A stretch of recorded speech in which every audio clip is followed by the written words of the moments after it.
which allowance would correspond to the square of the distance multiplied by 8 inches. From the age of 5th August 1892, I extract the following. The German Emperor performed the ceremony of opening the gates of the Baltic and North Sea Canal in the spring of 1891.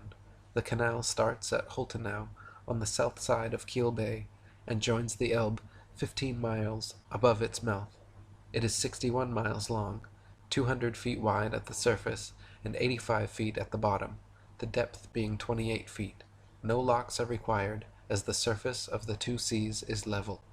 Let those who believe it is the practice for surveyors to make allowance for curvature ponder over the following from the Manchester Ship Canal Company, Earth Review, October 1893. It is customary in railway and canal constructions for all levels to be referred to a datum which is nominally horizontal and is so shown on all sections. It is not the practice in laying out public works to make allowances for the curvature of the earth.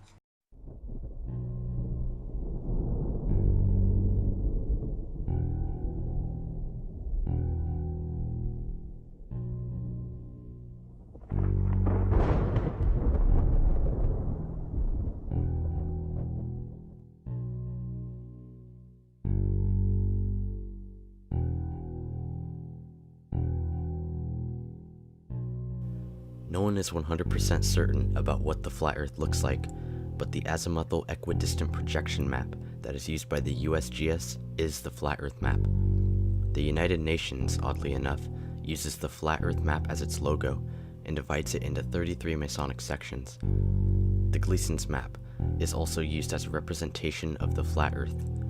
On the flat Earth map, North is in the center, while South, or Antarctica, is surrounding Earth with the continents and oceans inside. Mercator's map from 1569 is also a flat Earth map showing a magnetic mountain in the north with 4 continents surrounding it. The ancients had their own depictions of a flat Earth.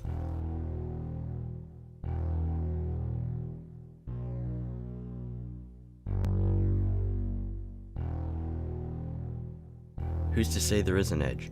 Most people's first reaction to flat Earth is that there must be an edge, but is that because of how it is presented to us? On the current flat Earth model, there is no edge, but rather a 360-degree wall of ice surrounding Earth holding the oceans in. Again, no one is 100% certain that this ice wall exists, because for more than 50 years, there has existed an international Antarctic treaty stating that no civilian can travel there without government approval. There are pre-approved guide tours that exist, but they only go to coastal regions. Jarl Andhoy was arrested and fined when he traveled to Antarctica without permission. We do have many pictures of the ice wall, but due to the treaty, we are restricted from going down there.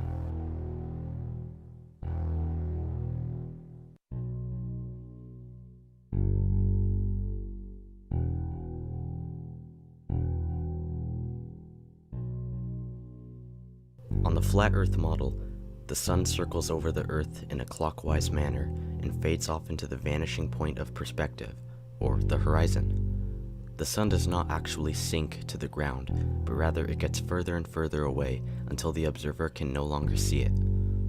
The sun is not 93 million miles away, as modern astronomers claim, but it is obviously closer and smaller.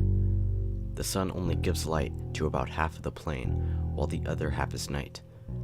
Although there has been much debate about this in the community, I think we can all agree that it is the sun circling above us, not the other way around.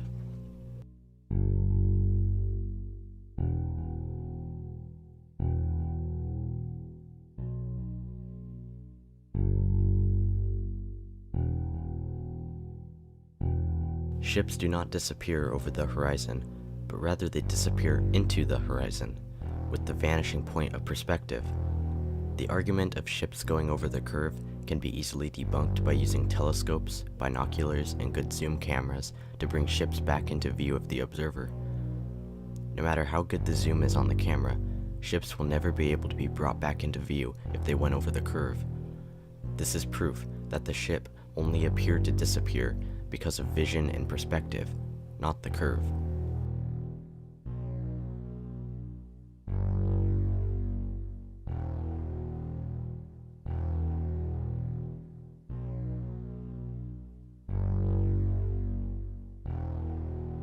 Just because the Earth is flat, that does not mean that your eyesight is infinite. The human eye can only see a certain amount of distance on a clear day, and even less on a cloudy day. It would be impossible to see across an entire ocean because the human eye cannot see that far. It has everything to do with perspective and nothing to do with the curvature of the Earth.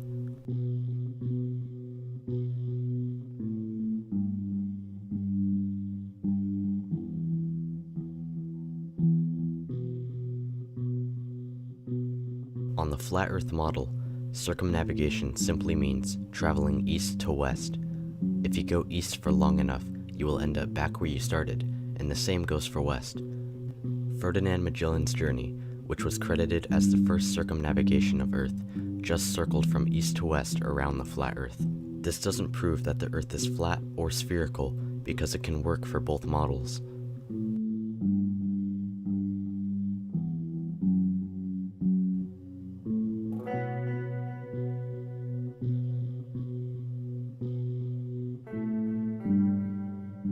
On the Red Bull dive from 128,000 feet, you can notice that the outside cameras are wide-angle lenses, while the inside cameras are not.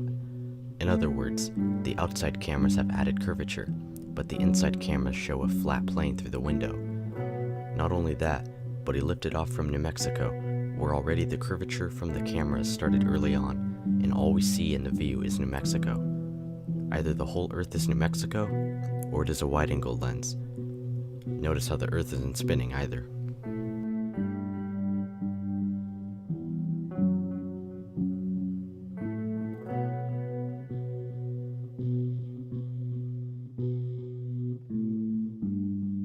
This question is not possible to be answered because no human being knows what is underneath the Earth. The farthest any human being has ever dug is 8 miles, so not even heliocentrists know what's inside the Earth. When people think of a flat Earth, they think of a disk in outer space, but the whole concept of outer space is ludicrous with the baller theory. Many ancient cultures across the plane support the notion of Earth being held upon pillars, but the fact of the matter is, no one can ever know for sure what is beneath the Earth.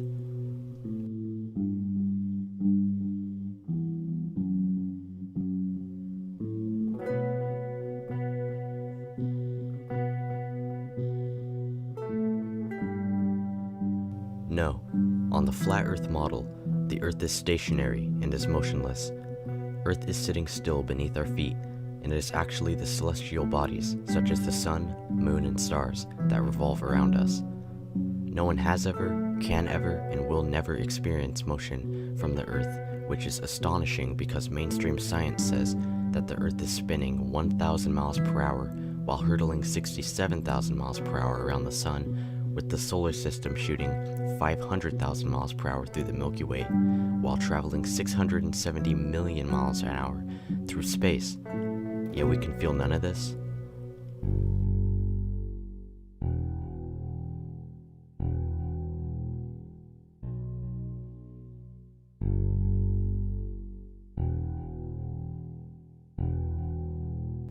It might sound crazy at first, but satellites do not exist. NASA claims to have satellites, space stations, and telescopes out in outer space, sending back fake CGI images and videos for everyone to eat up. The truth is, however, these are all hoaxes, and that explains all of the terrible CGI editing we receive. Just think about it. If there are really over 10,000 satellites orbiting Earth as we speak right now, then why can't we see any pass in front of the moon? Not even small specks. The concept of satellites was originally created by a Freemason science fiction writer named Arthur C. Clarke in a magazine titled Wireless World in 1945. There are thousands of miles of fiber optic cables in the oceans that supply up to phones on Earth. GPS runs off ground-based cell towers. Satellite TV dishes, which existed before satellites, are almost always aimed at a 45-degree angle directly towards the nearest cell tower. NASA has been caught using camera trickery with the ISS space footage and using multiple green screen effects with astronauts in harnesses to fake the appearance of zero gravity. Bubbles have been caught floating near astronauts, and NASA even admits that they do training in underwater facilities.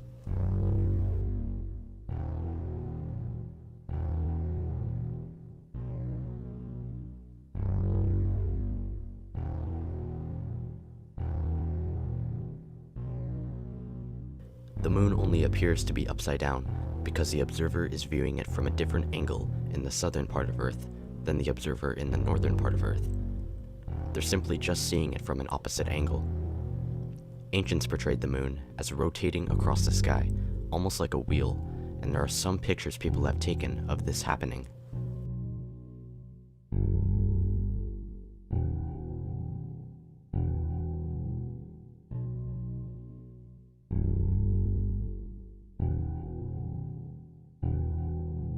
The pictures we see from NASA of Earth from space are badly photoshopped. It is so obvious that even they admit to photoshopping the cartoons, such as data visualizer and designer Robert Simon, who once said, "It is photoshopped, but it has to be." This only proves that these blue marble images are not real, but fake cartoons that NASA has given the public. After analyzing many of the images, you can see that there are duplicated cloud patterns, and in one of the recent releases, they spelled the word sex into one of the clouds. The oceans aren't even the same color. Neil deGrasse Tyson said that the Earth is an oblate spheroid, or pear-shaped as he likes to call it, but this contradicts the images NASA has of a perfect spherical Earth. There are no pictures of Earth from space, but fake photoshops that we've believed are real.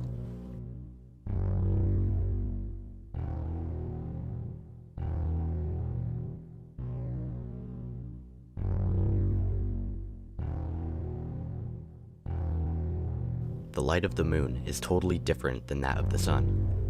The effects it has on plants and food is different, and even the temperature is different. In the sunlight, the shade is always cooler than the sunlight itself. However, in the moonlight, it is cooler, while in the shade it is warmer. The moonlight couldn't be reflecting the sun's light, because then it would have the same effects in temperature, but it appears the moon is emitting its own light, and is translucent. The phases are a function of the moon, and it is not a spherical ball of rock reflecting sunlight as we are told, but rather is a transparent, self-luminous disk. If the moon were a sphere, then we should be able to see the other side along with different faces, yet we see only one side. Not only that, but many people have taken images of the moon with stars being seen through it, and in the afternoon, you can see the blue sky right through the moon. Just look at these Muslim and Freemasonic depictions of the moon with the stars shining through it.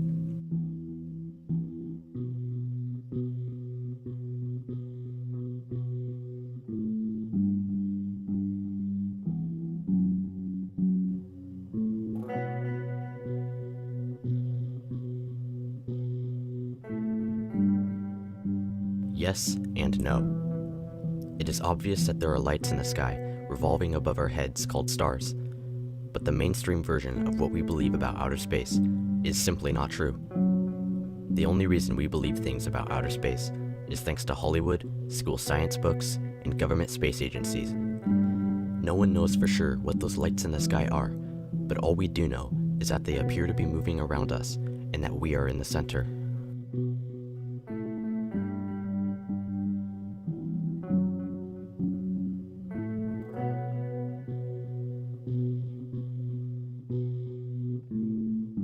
The sun and moon appear to be the same size because they are the same size. Mainstream science wants you to believe that the reason the sun and moon look like the same size is because the sun is 400 times bigger than the moon and 400 times farther away. They say that this is just a coincidence, but that is their way of trying to explain why they appear to be similar sizes. It is fairly obvious that the sun and moon are both circling overhead and are both equally balanced opposites and are the same size.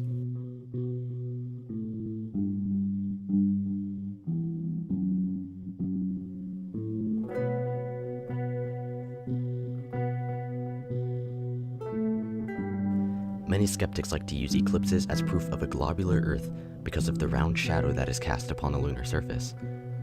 They claim that the sun, Earth, and moon align in a perfect 180-degree syzygy, with the sun casting Earth's shadow on the moon. The only problem with this unproven theory is that over 50 times in the past 2,000 years, there have been lunar eclipses where the sun is still in the sky as the shadow is being cast upon the moon. This makes their theory impossible, because the sun would be behind the ball Earth in a straight line with the Earth and moon, making it the only way for the Earth's round shadow to be cast on the moon. However, in many eclipses, You can see the sun in the sky at the same time as the moon, so the angle of the 180-degree syzygy is not the case, and the round shadow on the moon couldn't possibly be from the Earth. The ancients had their own explanation for this, known as Rahu, or the Black Sun, which is a third celestial body we are not told about that eclipses the sun and moon and is the same size. Ancient cultures described Rahu as a dark body, and that it is what caused eclipses, not the Earth's shadow. Whether it is actually Rahu causing eclipses, I feel we need more evidence, but this was the explanation the ancients had for eclipses.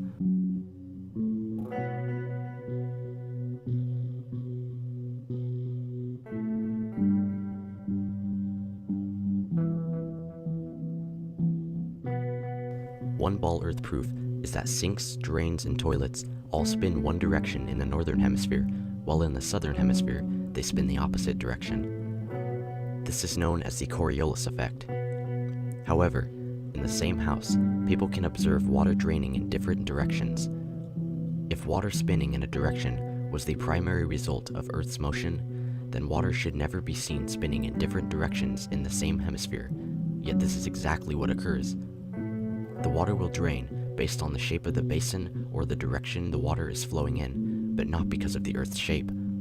This trick is easily done by pouring the water in and draining it in the same direction. This is just another excuse to keep the globe Earth model going and proves nothing.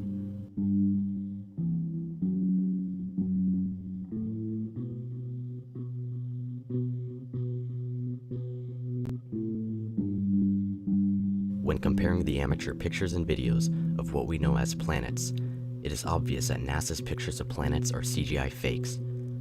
We don't even know what planets are, better yet what shape they are, other than that they are lights in the sky. Ancient cultures had their own description of what we would call planets. They knew planets as wandering stars, because they were lights in the sky, just like stars that wandered in their own unique paths different from the other stars.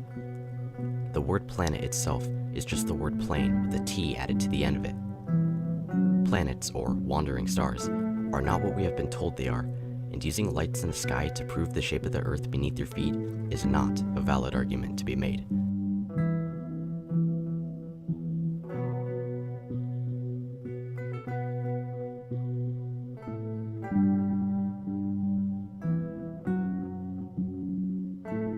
Gravity was originally thought of by Freemason Sir Isaac Newton, who claimed that instead of objects falling due to density, rather they fell due to a mystical pulling force in which a smaller object can be pulled or attracted to a bigger object. Of course, gravity can be observed nowhere in nature, and scientists claim to have recently discovered gravitational waves, yet they still can't even prove it with experiments.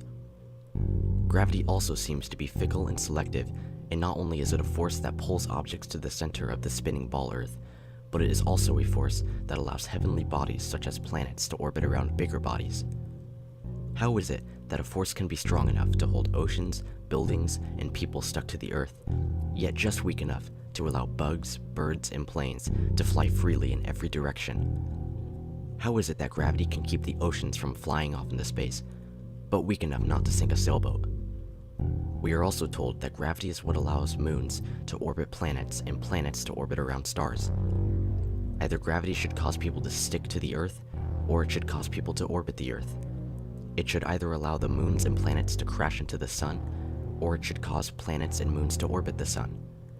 Both functions are clearly different. The natural world around us was explained by the laws of density and buoyancy, in which objects fell due to being denser than the air surrounding it, or being less dense than the air surrounding it, so it rises like a helium balloon. Density and buoyancy are the only reasons why objects fall or rise, and gravity can be found nowhere in the natural world and is a hoax.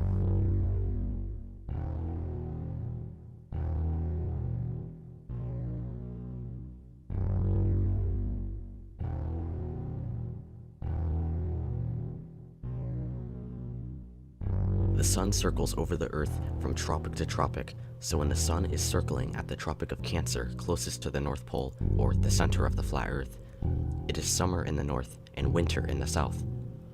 When the sun is circling nearest the southern Tropic of Capricorn, it is summer in the south and winter in the north. Since the sun is smaller and closer than we have been told, it is more logical to think that this is the reason why we have seasons. If the sun was 93 million miles away, we should very rarely experience temperature differences, better yet, not 4 distinct seasons.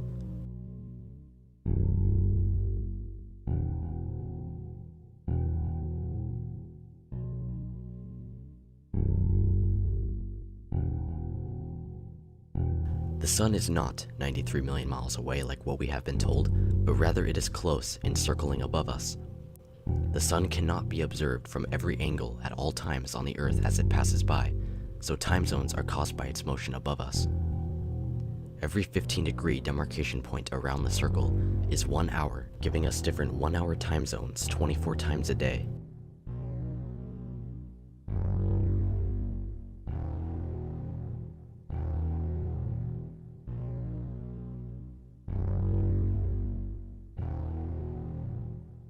NASA claims to have landed 6 of their Apollo moon missions on the moon. When looked at with the skeptical eye, however, it is clearly obvious that these moon missions were faked, along with the rest of NASA's achievements. NASA has lost all the original Apollo moon landing footage and telemetry data, and no one is able to verify if any of it was even authentic. Many of the pictures have Earth copied and pasted into the backgrounds, and the shadows are pointing in different directions, proving that there was more than one light source. The sun should be the only light source on the moon, so all the shadows should be in the same direction, yet they are not. When looking at pictures of Mars, the hills of the Martian landscape look oddly similar and almost exactly like hills in Arizona, Australia, Egypt, or even Ireland. If you remove the red tint in the images that's been added from Photoshop, you'll notice that Mars looks exactly like Earth. Some of the Mars rover pictures are just computer-generated animations, while the videos are all filmed here on Earth.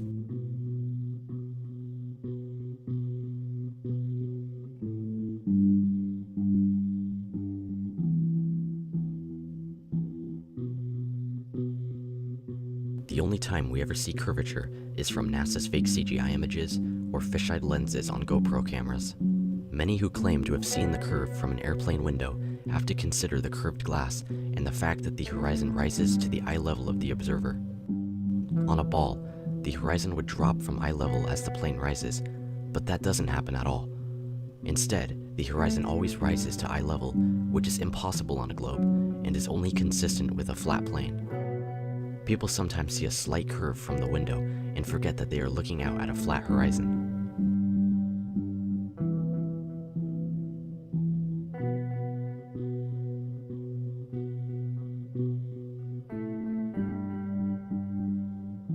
In the mid-1800s, a man named Leon Foucault began swinging pendulums with pins placed down and a ball and socket joint so it would swing in a circle. He claimed that instead of the pendulum moving, it was actually the Earth moving beneath it. However, this can easily be debunked because there is no way to start a pendulum in motion without giving it slight lateral bias. Some pendulums would swing too slow, some would swing too fast, some would swing in the opposite direction, and some wouldn't even swing at all. Although Foucault's pendulum doesn't prove anything, they are still being used across the world as proof of Earth's motion.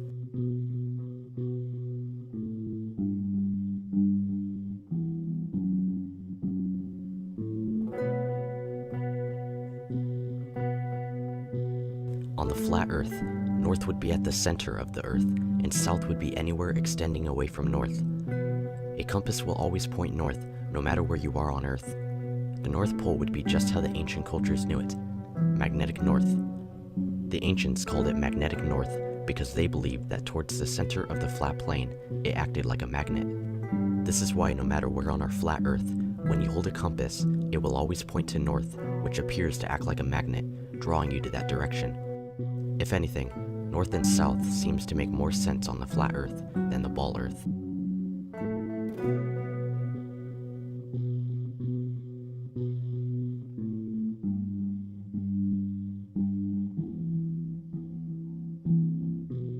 We are told that craters are holes in the Earth caused by the impact of a meteor that has crashed onto Earth. Although this is what we are told, it is far more likely that these craters or holes are caused by gas bubbles from below the surface, or even a sinkhole.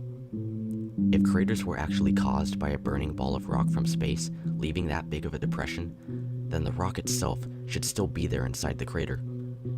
Not only that, but there should be pieces of the meteor scattered around from the impact. Yet at all of these supposed meteor impact crater sites, there could be no trace whatsoever of any rock from space left in the hole. Meteors are just like moon rocks. NASA presents us rocks that they tell us are from outer space, and we believe that these are space rocks, only to find out later that we were lied to and that they are actually from Earth. Comets are shooting stars, which are not terra firma rocks, but rather lights that shoot across the sky. Many meteors, such as the one in Russia that broke school windows, don't appear to be normal rocks falling from the sky. It seems more possible that these meteors are just military objects that are being shot from airplanes at an angle to have us keep believing in meteors. These meteors appear to always be shot at an angle downward. If they really were rocks from space, then they should be hurtling down at all sorts of different angles and not the same one every time.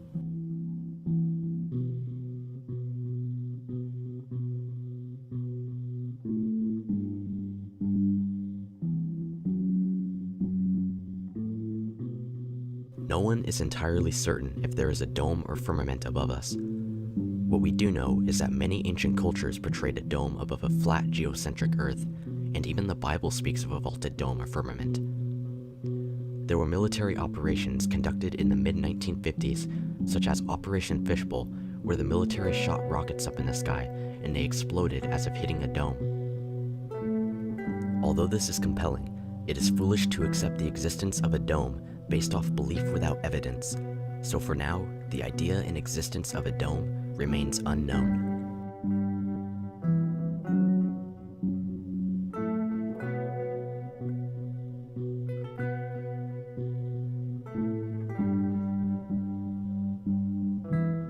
No, Flat Earth is for every human. Even though there are many religious people in the Flat Earth movement, Flat Earth itself is just the shape of the Earth and has nothing to do with religion. Based on the evidence surrounding it, any human can become a Flat Earther and awaken to one of humanity's greatest lies.